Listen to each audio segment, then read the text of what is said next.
नमस्कार। कई साल गुजर गए, मैं वॉशिंगटन डीसी में था और मेरे एक न्यूक्लियर साइंटिस्ट मित्र थे जिनके घर पर मुझे खाने के लिए बुलाया गया था। जो ही उस प्रोफेसर से मैं मिला, उसने कहा कम ऑन कम ऑन, और पीछे से एक महिला ने प्रवेश किया।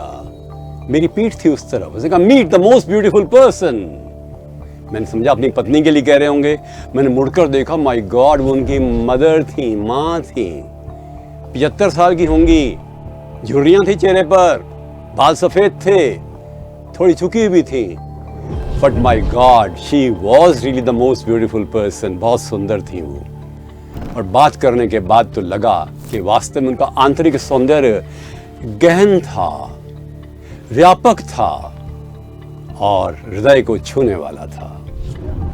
माँ होती ऐसी है ना। मैं तो कई बार अपने विद्यार्थियों को कहता हूँ कि बड़े बड़े लोगों को अपना रोल मॉडल बनाने की जगह अपनी माँ को ही बनाओ ना। चलिए आपसे एक सवाल पूछें हम।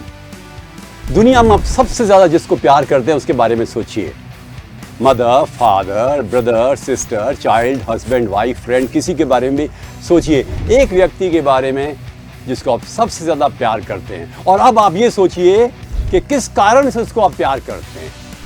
What's the single most important reason for you to love that person? वो कारण पता है क्या होगा? आप जानते हैं, पर क्या वो ये कारण है कि वो दिखने में खूबसूरत है? नहीं हो सकता ना। अर्थात प्रेम का बाहर की खूबसूरती से कोई सीधा संबंध है ही नहीं। खूबसूरती तो अंदर की होती है। There is beauty inside, there is beauty outside.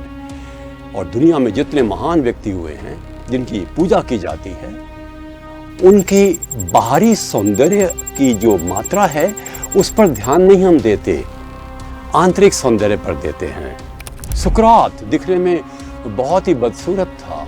Lal Bahadur, Lincoln, Baba Amte, ढेरों नाम बताए जा सकते हैं जो बाहर से तो सुंदर नहीं थे पर अंदर से इतने अधिक सुंदर थे। उनमें दिव्यता थी और उनमें सौंदर्य जो है वो दैवी था।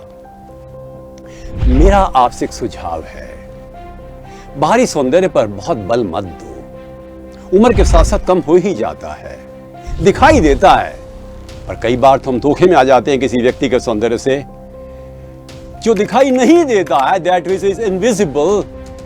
उस सौंदर्य की बात करो। जिंदगी में इस आंतरिक सौंदर्य की जो आभा है वो चेहरे पर आई जाती है, बाहर आई जाता है।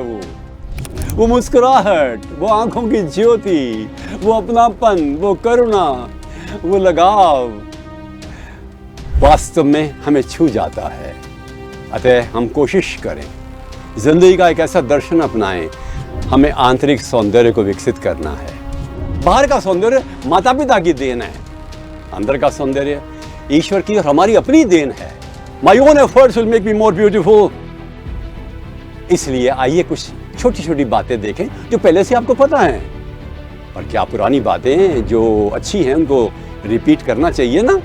तो चलिए रिपीट करते हैं। प्रेम करिए, निष्कपट, निस्वार्थ। देना सीखिए, लेने की चिंता मत करिए। करुणा लाइए, दया धर्म का मूल है, पाप मूल अभिमान।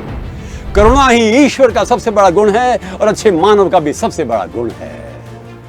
किसी के दुख में अपने दुख को एक प्रकार से देखना, जिसको एम्पैथी कहते हैं, वो विकसित कीजिए विकसित क्षमा के भाव को, आभार के भाव को, ग्रेटिट्यूड के भाव को, फॉरगिवनेस के भाव को कीजिए।